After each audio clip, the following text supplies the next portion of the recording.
Hello everyone, I'm Martin Linksfeld and I'm an instructor at foggykitchen.com.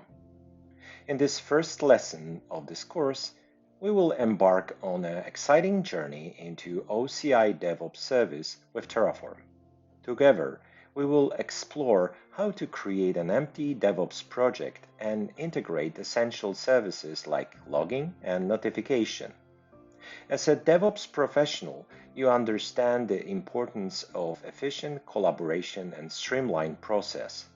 With Terraform, we will harness the power of infrastructure as code to provision and configure the necessary resources in Oracle Cloud Infrastructure, OCI.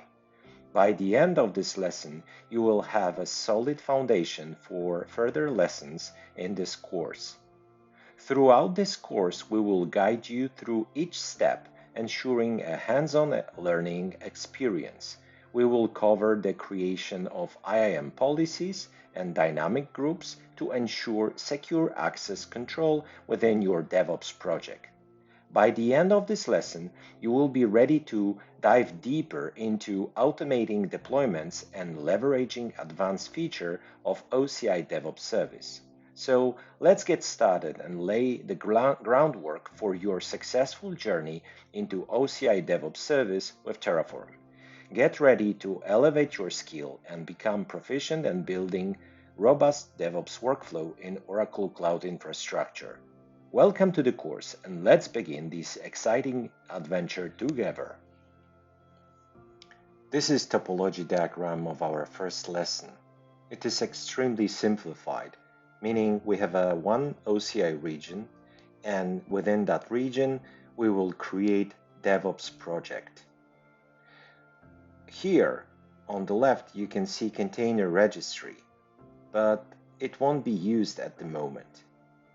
Instead, we will create additional integration with notification services and DevOps project, also with logging, and finally, we will create all necessary IAM policies and dynamic groups. Let's now go to our GitHub repository.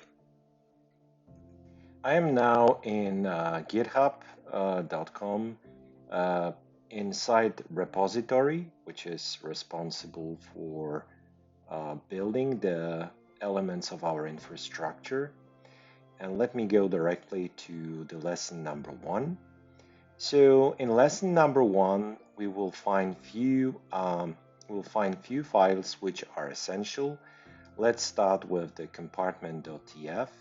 As you can see, this file, Terraform file, configuration file, will create compartment for us named Foggy Kitchen compartment, and within that compartment, all of the elements of the DevOps project will be provisioned. That's one thing. Next, let's move to DevOps project.tf file.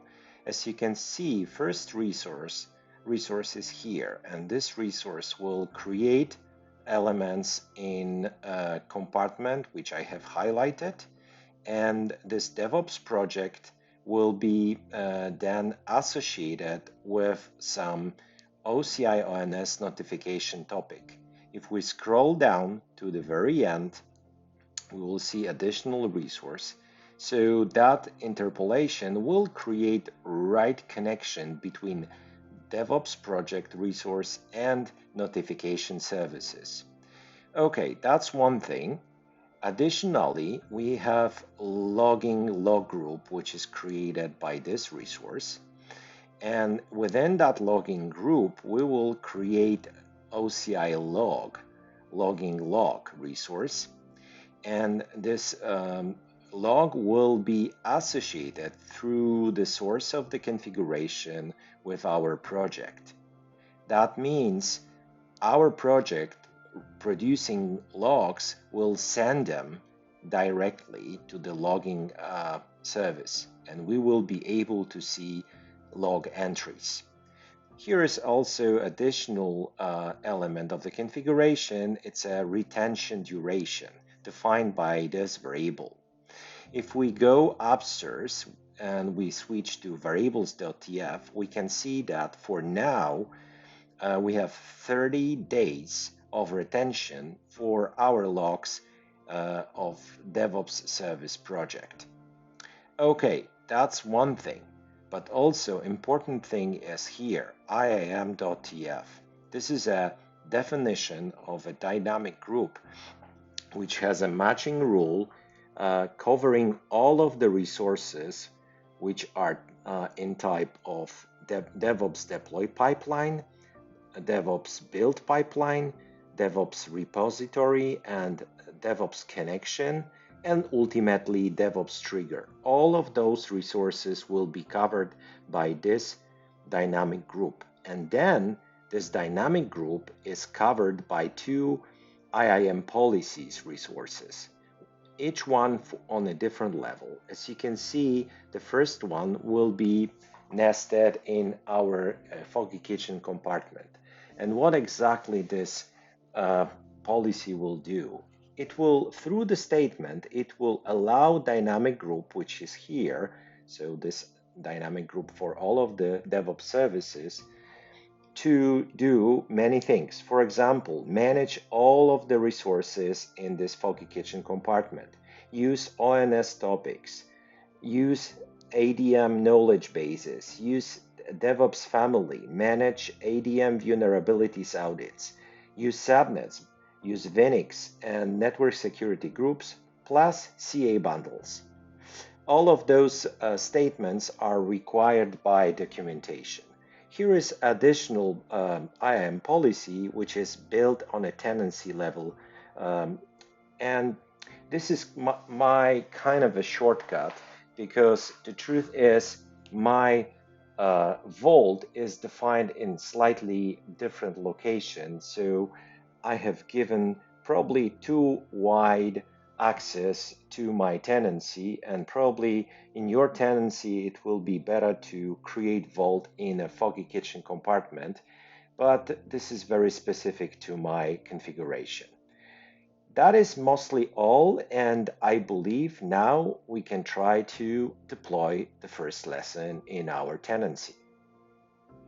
Number one, I will scroll down and I will click deploy to Oracle Cloud. So because I am already authorized, within a few seconds I will land in a wizard, create a stack. So I will accept terms and conditions. So this is a description of the first lesson of our stack. I will choose the right compartment, which will be Resource Manager compartment, and I will click Next.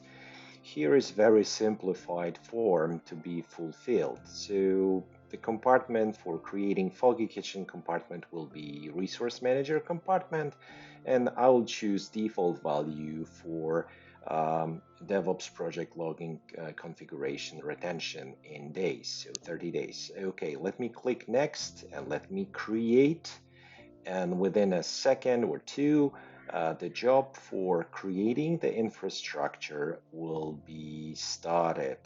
So let me pause the recording until this job will be finished. Job seems to be done, so all of the resources required has been created. It means 8 resources have been added. Nothing changed, nothing destroyed. So let me go directly to our console. Let's give a start. Let's start with identity and security, and let me go to dynamic groups first of all.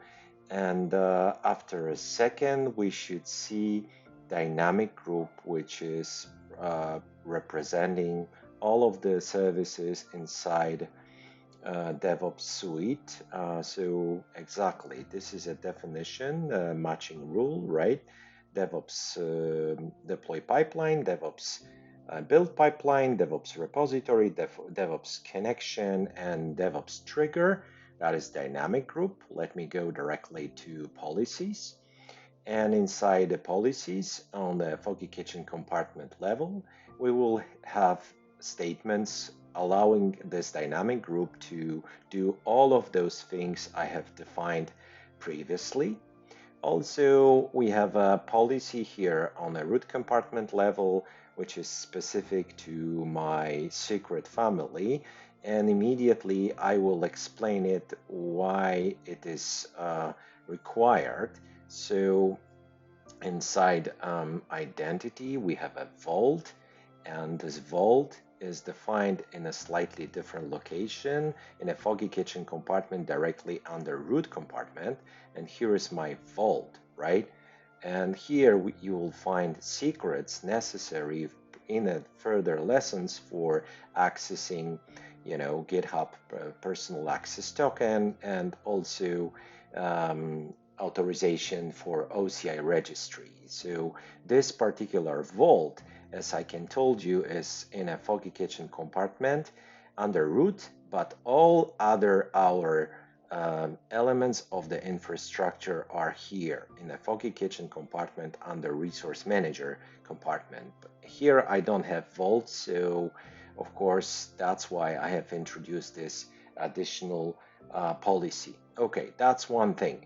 Let's now go to Developer Services, and I will go to Projects. So as you can see, our code has created DevOps project called Foggy Kitchen DevOps project.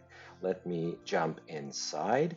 And what can we see here? Not too much, to be frankly honest with you, but we have a definition of the topic, right? So let me click on that topic and it will be open in another tab.